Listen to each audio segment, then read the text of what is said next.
Beautiful. Welcome in.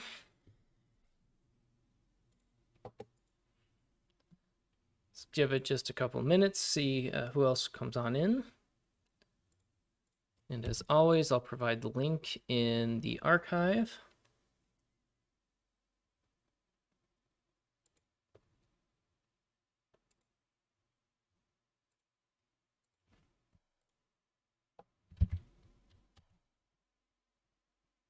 Perfect. All right, come on down to AMA chat and the Discord if you haven't already.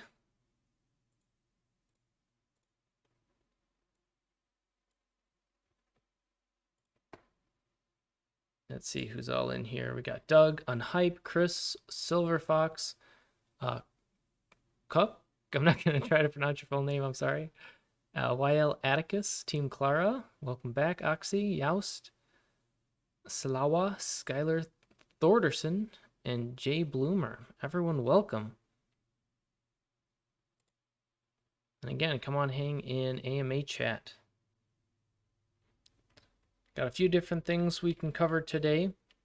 Surprisingly, there were 0 AMA questions written in the AMA questions on Discord. So either things are just kind of quiet, we're waiting for things to happen, or we're good. we're educating people, everyone knows what's going on, or a mixture of both. Either way, it's good to see that there aren't many questions coming up. Again, it means we're doing our jobs. People are understanding what's going on, hopefully, and or people are being able to, get their questions answered adequately in the chats. So that is really good to see. Yes, that's also fair. Price goes up, questions go down. That's also fair. Yep, Oxy had the same idea. That I would agree with that to an extent. I think we also, because we have so many things in development, hopefully that would spark some curiosity and get people to want to explore further within the ecosystem. But also, to be fair, that let's assume that this is the bottom in terms of price, or at the very least, it's quite a painful spot with price. At this point, we're going to have pretty core individuals who are in it for the long term, understand what's going on anyway. So that could be part of it. The other thing too is that any new people coming in may not actually know about the AMA questions outlet, so they're just going to be asking questions right away in the Sphere chat, and that's perfectly acceptable. This is something that's an additional benefit to the community. It's there for people who need it and want it. So could be a number of different things factoring into that, which is okay. But we're almost 5 minutes in here, so I'm just going to go ahead and get started with what I have. Team Clara, the only thing painful was spending more than I was planning on during the great unlocking event. It was a painful experience for me because I was away, of course. So I was witnessing everything. I saw the price go down, and I was just like drooling. And I did not prepare ahead of time, so I just had to kind of watch and wait. But fortunately, I was able to catch that second dip back down. Obviously, not as low as initially, but still. But anywho, that is the hashtag NFA all over it. Wanted to talk a little bit about the SEC and regulation. Obviously, there's a ton going on with this right now. There's a lot of questions still up in the air. So ultimately, it's going to come up to lawyers, regulators, kind of work things out. And then we as a project can move forward into that regulation once those clear guidelines have been established. One thing I want to mention, because regulation tends to hold a lot of negative connotations, especially within the DeFi space, and of course because of the whole SEC issues with he who shall not be named. But at its core, regulation can really bring stability and also wider adoption. So it's not necessarily a bad thing for crypto, and in many ways it's necessary for the maturation of the crypto and DeFi space. But really, either way, crypto DeFi is still very young. So if you're here now in this group listening to us, obviously you are still very early. So I think it's very exciting times, especially now if you're able to bear the pain of the bear market.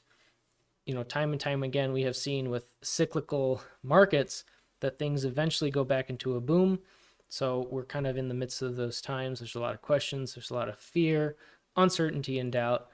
And to quote CZ from Binance, just reference number 4. All right. Some other kind of smaller questions trickling in. I think mostly from people who kind of tagged along to Jesse's video. But just to clarify, to be 100% clear, all taxes have been removed from Sphere. There are no buy, sell, withdrawal taxes whatsoever, any type of tax in that. So that is that. The other thing is that people were asking about where you can swap for Sphere. Hopefully most people are aware at this point that the best place to swap Sphere is on Balancer. If you do it directly there, you will get the lowest slippage using Wmatic, but you can also swap using any aggregator that's going to link back with Balancer. So different options available for those who want to use the aggregators. This came up as well, the fact that there are still users who still have Sphere in Sphere Games. So Sphere Games is not earning anything at this point. It is just there waiting for people to withdraw. Sphere Games has been completely replaced by YL-Sphere so that we can actually begin providing real yield for Spherians. So if you still have Sphere and Sphere Games, or you know anybody who does or who might, please let them know to first claim any drip rewards and then cash out all of your Sphere. It is 100% tax-free. There is no tax involved whatsoever. So please be sure to do that. Because, of course, currently you can either stake Sphere into YL-Sphere on Dyson, 17 weeks, earn real yield, as we all know, or you can also combine with Wmatic on Balancer and earn those BAL token rewards. So just wanted to be sure to state that because, again, it was coming up a bit in the comments. All right. Also, to clarify for YL-Sphere unlocks, we've gone through the second iteration of those unlocks, about to hit the third iteration in just a couple hours. You still have 3 weeks after you unlock to keep gaining rewards, albeit at a decreasing rate. So the vAPR will decrease for you when you have unlocked. After those 3 weeks have passed since unlocking, if you neither relock nor withdraw, then you can get kicked out of the pool by any user through the contract, and you will lose a small percent of your Sphere and unclaimed earnings as a penalty. The simple solution to this, you don't have to worry about it at all. If after unlocking you simply decide, okay, I'm going to relock or I'm going to withdraw. If you relock, then you go back into the YL-Sphere contract. You continue earning the full vAPR of YL-Sphere. 17 weeks, it'll unlock again. If you withdraw, you will be able to have your Sphere. It'll go right to your wallet, and you can use it as you see fit. All right. Remember also to claim your earnings before either relocking or withdrawing, and you'll actually get a prompt for that. So that shouldn't be an issue, but just as a general reminder. And then also remember that you can view a lot of really cool analytics about these unlocks via Surma's awesome, amazing Dune dashboard. And I linked that in the AMA board, I believe, last AMA. So be sure to check that out if you have not already. I like to look at it nearly daily because it's just so cool to see. All right, so the other thing too is that epochs occur on Thursdays at 0000 UTC. I know I've said this before, but again, these are kind of common questions we see come up. So be sure to check with your time zone when that actually occurs so that you know for you when that is happening. It's also important to know for voting. So for example, if you hold any VE tokens like VECHR, for example, those votes will need to be in before that time in order for those votes to count for that next epoch. So it's just in general important time to know. I know for me, it's, an hour and a half after these AMAs. So that's another way to kind of think of it. All right. I did want to talk a little bit again about the earnings pool. our whole buyback and disperse mechanism. So once again, just a summary, again, because we see these questions come up. Yield will be used from the treasury, from the ecosystem, to buy sphere from the market, from the liquidity pool, and then that sphere will be dispersed to yield-locked Spherians as vSPHERE, not to be confused with vSPHERE. vSPHERE is vested sphere. So vSPHERE can either be zapped into YL-sphere as a way of compounding, or it can be vested for a user-decided period of time.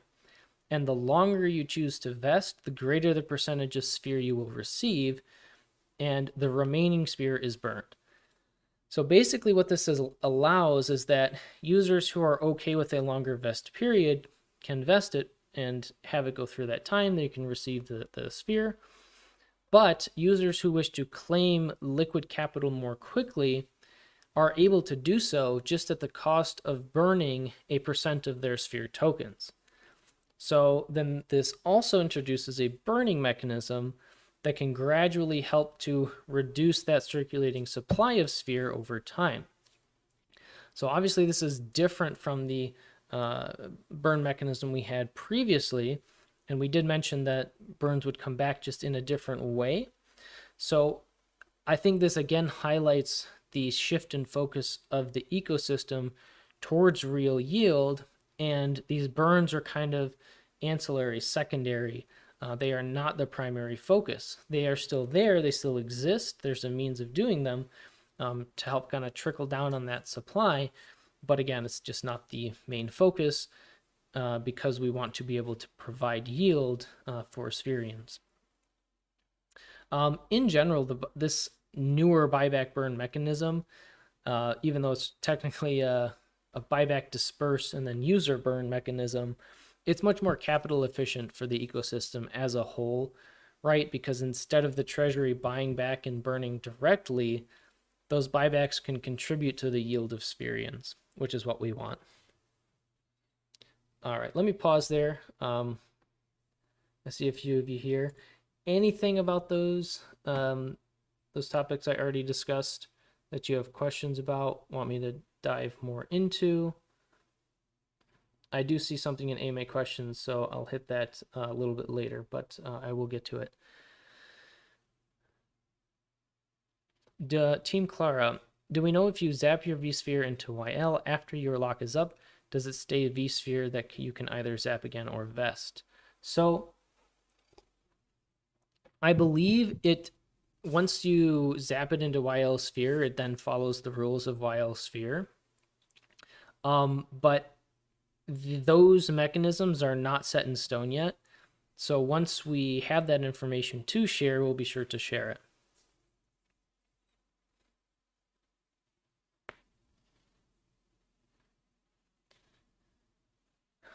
See a couple people typing, so I am at a pause.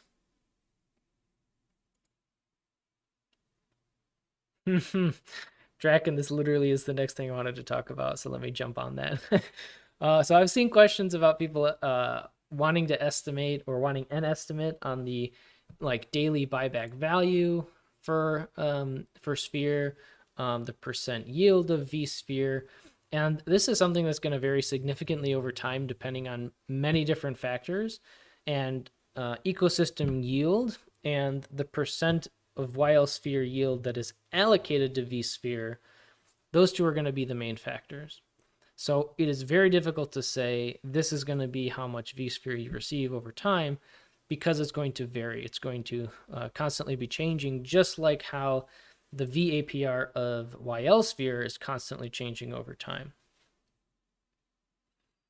And then when... I am basically unable to answer when questions. I'm sorry. Exactly, as Oxy said. vSPHERE is an idea that we introduced and we want to work on, optimize, make sure that it fits in with what our vision is for the ecosystem. And as those details are refined, we of course will be able to release that information. Same thing with the max vesting period. So I know it was introduced that way, and I know a lot of people have had concerns about that max vesting period. I'm not saying it is or isn't. It's just these details haven't been solidified yet. So something to consider.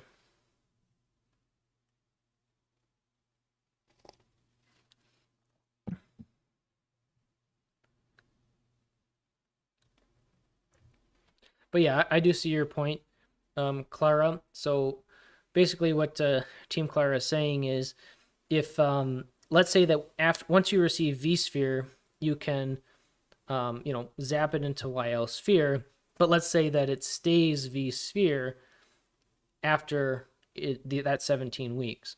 So basically, you constantly have vSphere that you can build and grow, and you can zap into YL-sphere. But then after the YL-sphere unlock, it returns to being vSphere. So basically, what that does is at some point, if you wanted to then sell that sphere, you would have to go through the max lock duration, for example, 21 weeks, in order to finally claim the sphere to either sell it or then freely put it into YL-sphere without concerns of it turning back into vSphere. So that is one potential way of going about it. And again, things that we've considered, and nothing is set in stone on that. Yeah, we do understand that it's a kind of another way of keeping Sphere, locked up in these different things. But on the flip side, there's also the reason to say, well, if you are going to commit to the protocol for those 17 weeks, then why would I then penalize you and give you back vSphere instead of saying, okay, you've done your time, you've contributed to the TVL of YL-sphere, so here you can have the sphere back, free to relock or withdraw. So there's kind of different sides to it, and again, we'll have to give more information when that time is there.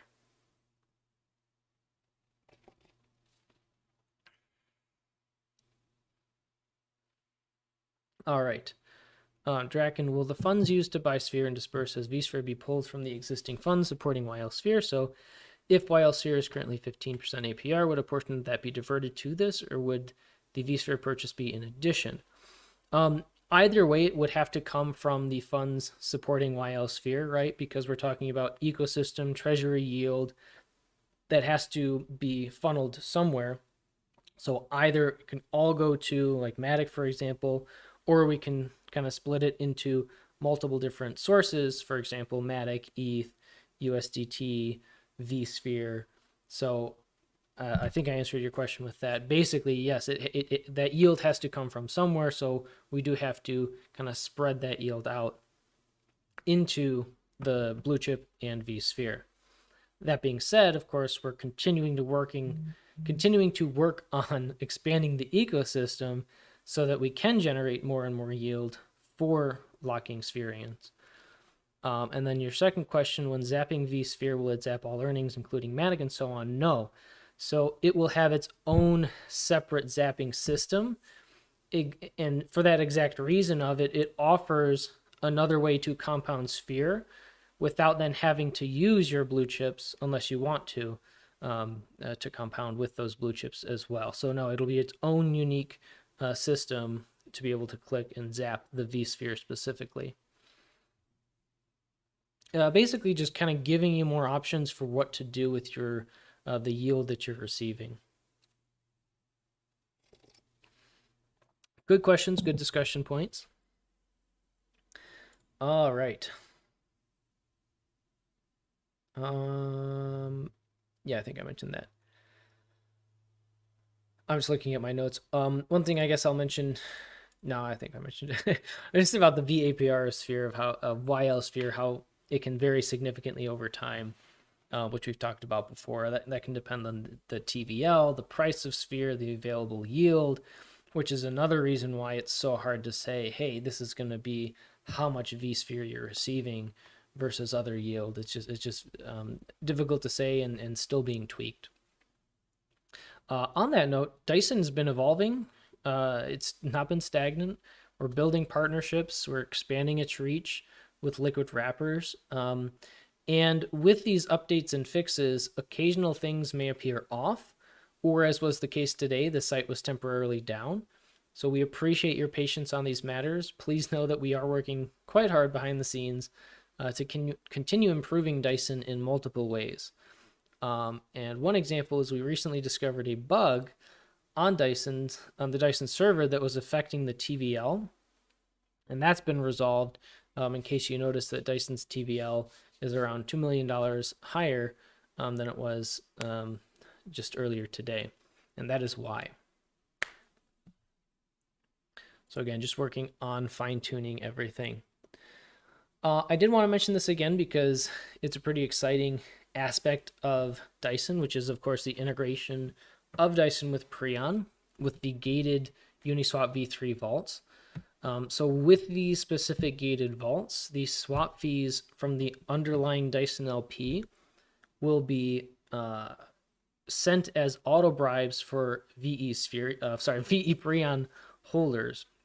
And then that will encourage votes on those pools to send fully boosted Preon emissions, since it's a gated pool.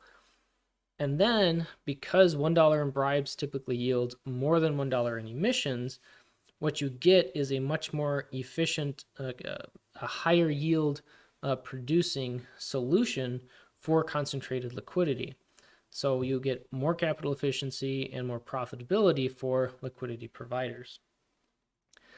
Also, the exciting part is, of course, Uniswap v4 was recently announced, and Dyson is in a good position to build solutions on top of Uniswap v4 to simplify that user experience.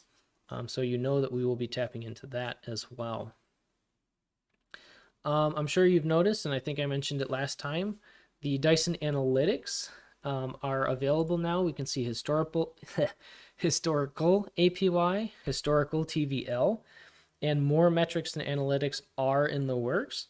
But this is a really cool starting point to take a look at those. And then we're also creating special vaults with another protocol to open up Dyson products for isolated lending and borrowing. But more on that in due time. Also, in case you missed it, Dyson does indeed have a new pool for you Matic lovers. It is the ST-Matic Boosted Aave v3 W-Matic Vault from Balancer, now auto-compounded via Dyson. So take a look at that if you're interested. If you have some Matic in your wallet, consider exploring this pool as a means of earning yield on your Matic.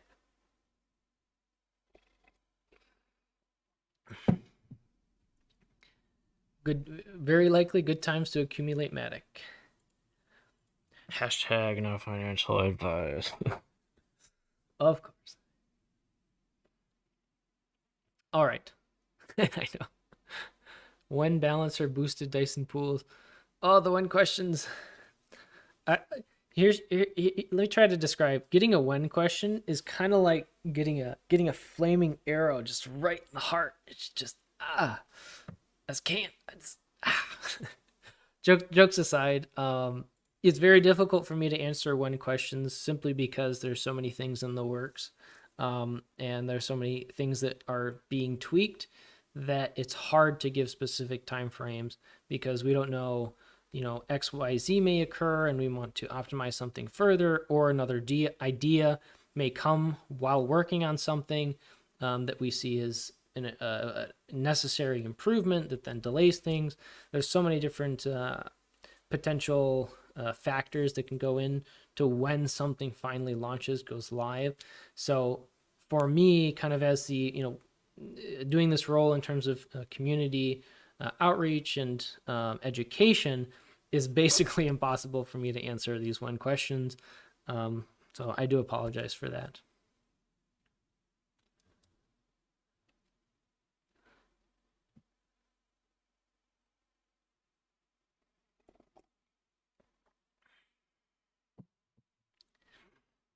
Oh, let's forget about US for a minute. What about Sphere within the MiCA?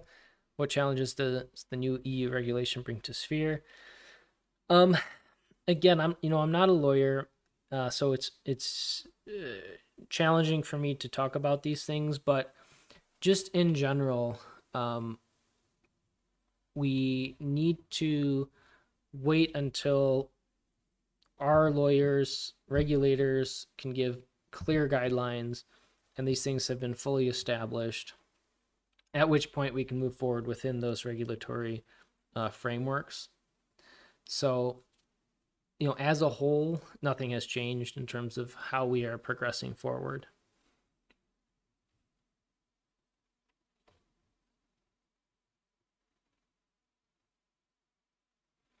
All right, good questions. Very good questions.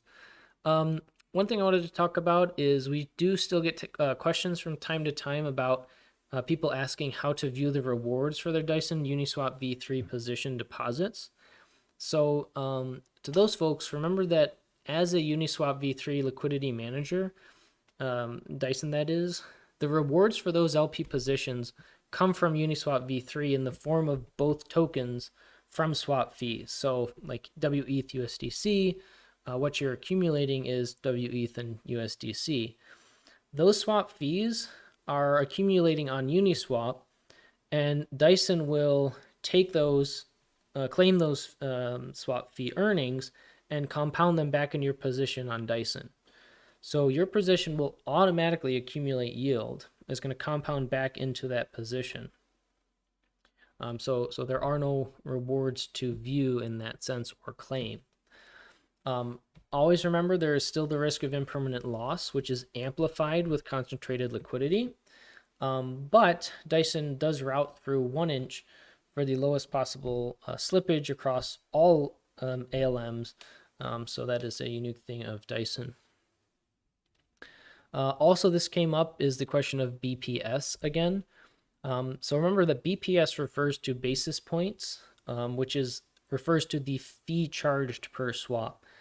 So 1 BPS is equal to 0.01% swap fee, 5 BPS is 0.05% swap fee, and 30 BPS is 0.3% swap fee. Oh man, talking is a challenge. So the higher swap fees basically mean more yield for liquidity providers, but you potentially could have less volume on those pools since people who are swapping may not want to pay those additional fees. So basically the market finds a happy medium between these different swap fee ranges depending on the volatility, the volume, and the liquidity depth. But also just kind of as a quick reference, in general, your stablecoin pools usually will have the 1 BPS swap fee. Blue chip volatile pairs will have the 5 BPS swap fee, and pools that are expected to have more volatility or impermanent loss are going to have the 30 BPS typically. All right, Milio. How is Preon testnet going so far? Any updates? So far, so good. I do not have any official updates I can give, unfortunately, but just know that there is a smile on my face.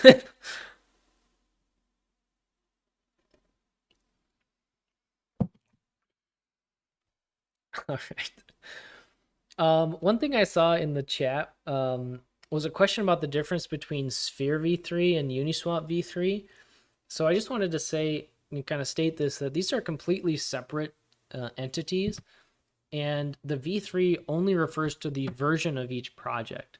So Uniswap v3 introduced concentrated liquidity, upon which many other protocols, including Dyson, can build on top of, offering automated liquidity managers or ALMs. Now, vSPHERE v3 will bring new tokenomics to vSPHERE, specifically vSPHERE, which will be an 80/20 LP on Balancer. That is vote escrowed to then earn vSPHERE ecosystem rewards and governance. It would also bring with it vSPHERE's own liquid wrapper, sPHERE.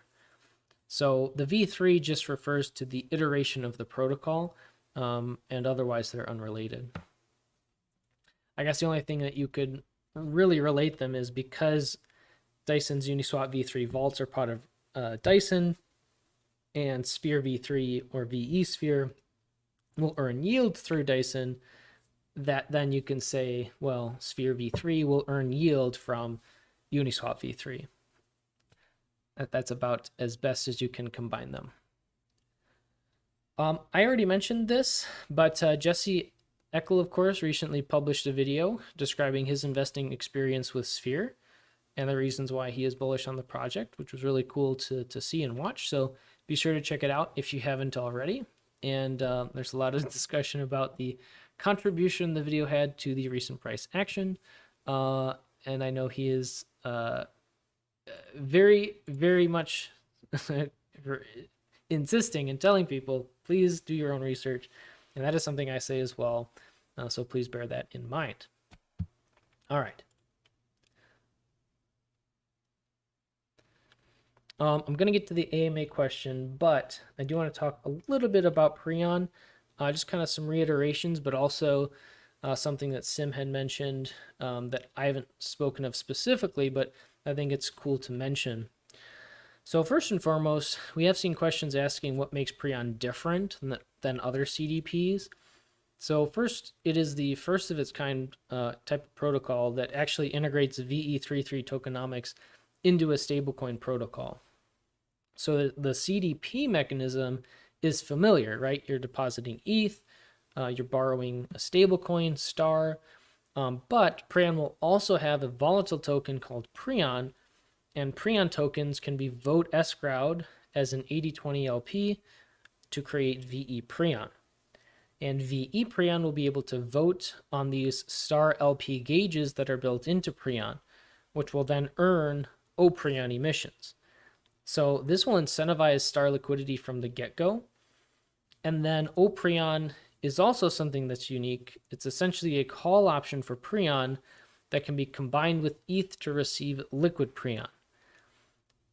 The other thing, there's a lot of things that kind of make it unique, but the other thing is that the ETH collateral deposited on Preon will be able to be routed through Dyson to then provide additional yield for borrowers and the ecosystem. And then, of course, there are other ways that Preon integrates with the ecosystem, and this is what I was referring to. This is from some messages from Sim in the chat that I wanted to summarize. So basically, take our Kronos liquid wrapper solution as an example of how Preon can integrate with the ecosystem. At least as of the start of June, with the vSPHERE Treasury vECHR holdings through Dyson, we can actually direct around $700,000 in emissions per year through Kronos.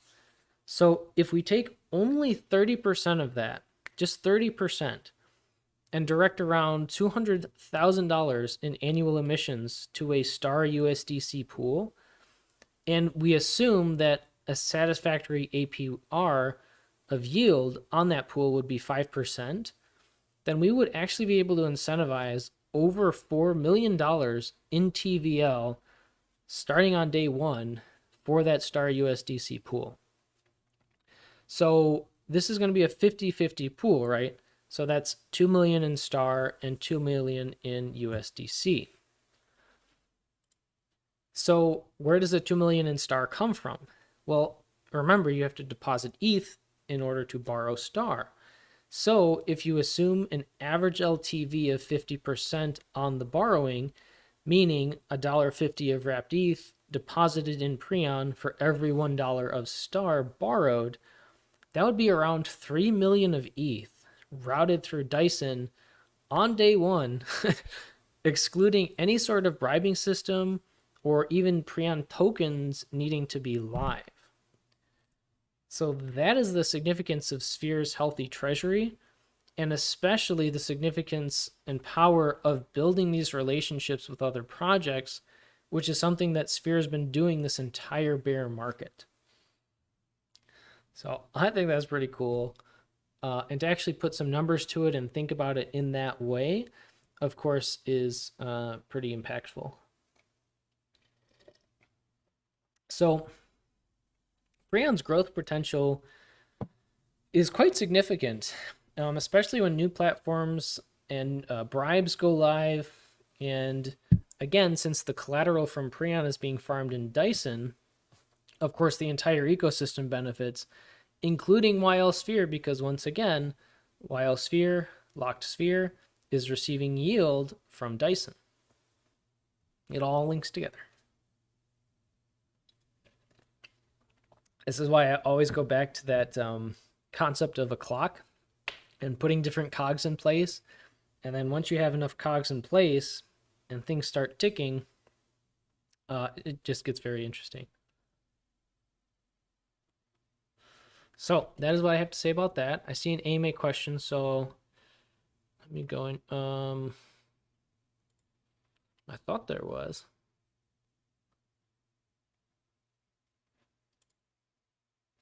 Did someone put in an AMA question and then delete it? Is possible. That's all right. I thought I saw the AMA questions highlight. You answered it already. Okay, gotcha. Thank you, Ultra. All right. One other thing I wanted to mention. So I'm sorry to say, but once again, I am taking a week off. I'm sorry it's back to back. But there will be no videos for the 19th, June 19th through June 26th. So I apologize for yet another break. But never fear, I will be back on June 28th. It's just how my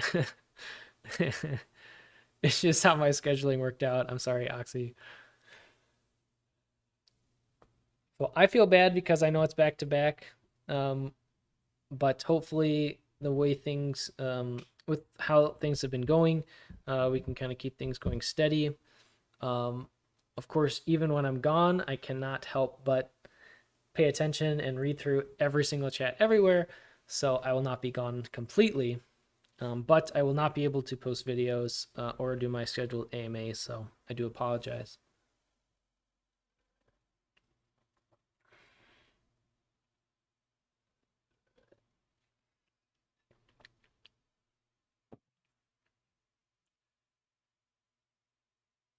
Good thing you're doing it in the bear market because the Spherians might not let you off the hook so easily come the next bull run. Yeah. I tell you, I definitely got to strap in because, of all the integrations and different opportunities through all these different ecosystem components, all the different things that you will be able to do. That's a lot of tutorials. That's a lot of things to describe and talk about and try and simplify and put into different concepts and kind of bring everything full circle. So yeah, there's definitely a lot of work ahead of me, and I'm not afraid of it one bit. I'm very excited. Obviously, I love what I do with this. I love being able to provide this kind of knowledge and education. So I'm very excited for it. But yeah, it'll be a good amount of work. Oh no, you overslept? Good morning? It's morning for you? Oh man. Those time zones be cray cray. For me, it is good evening, but hey, good morning to you. And welcome. Ah, I see. It's okay. You just missed a whole bunch of alpha. I dropped a lot of wins. I'm just kidding.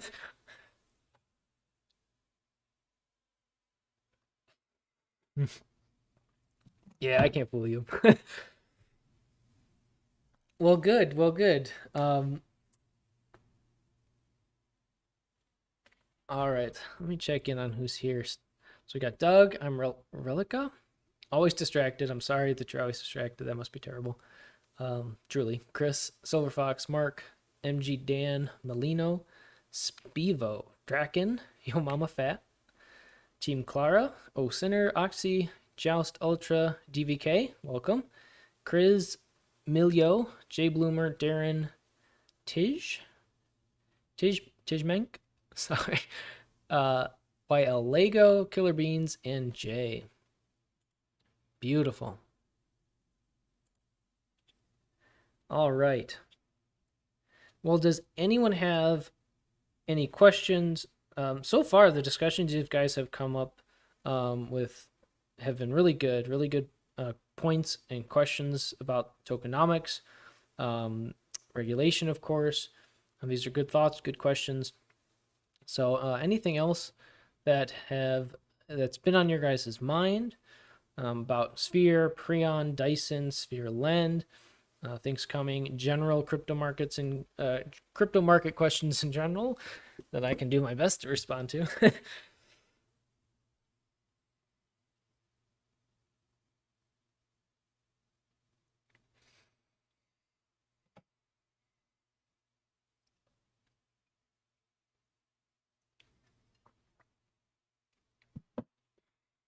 Oh, and just a note about the videos. I will post another announcement about that as well, just so that people who are not here right now can be aware of that.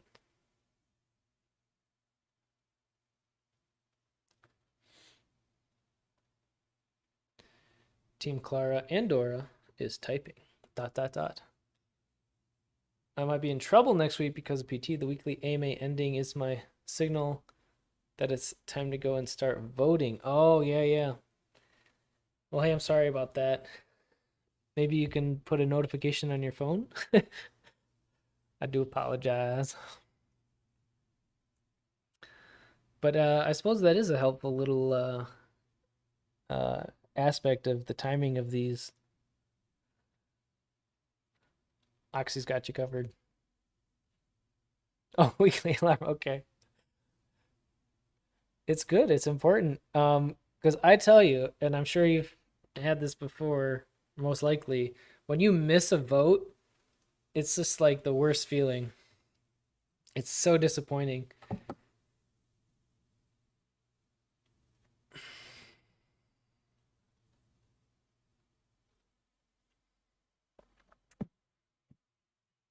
All right.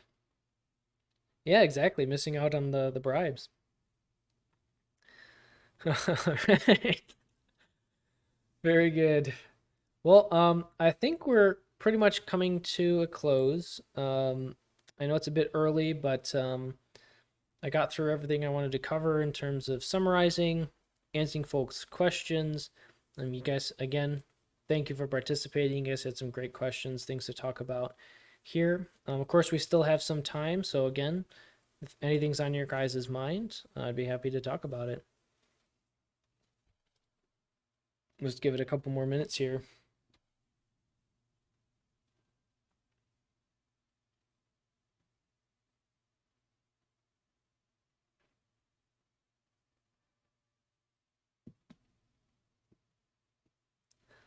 Oh yeah, you guys go out and touch some grass, okay? Make sure you're getting your self-care in, make sure you're taking time for yourself. Um, we live in a interesting world where a lot of times self-care is not prioritized or encouraged, so hopefully I can encourage that. And make sure you are spending time doing that, spending time away from the computers, away from the charts. Yeah, exactly, Ultra.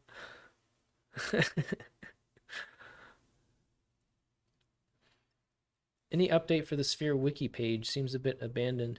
Um, Oxy or Ultra, correct me if I'm wrong. Was that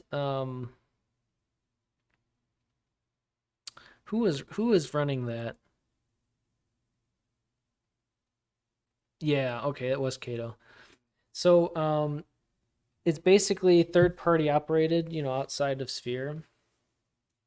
So if you want to reach out to Kato and see, what his thoughts are on that, if he has plans to update it, um, um, that would be the route to go.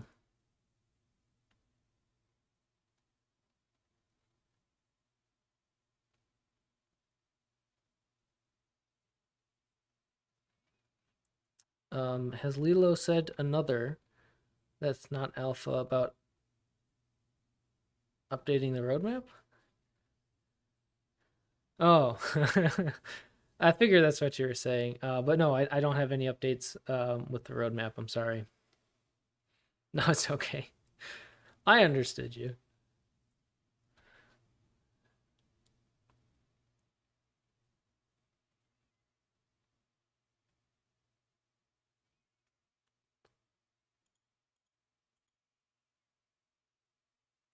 Thank you, Oxy.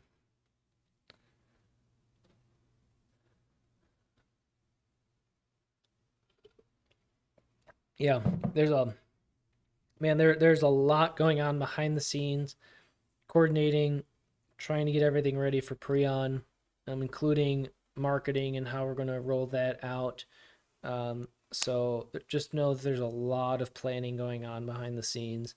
And it'd be cool to it will be cool to see all of those different things start to unfold. So, with that, I think I'll go ahead and close things off. So, yeah, we're going. But thank you everyone for being here. Thanks for showing up.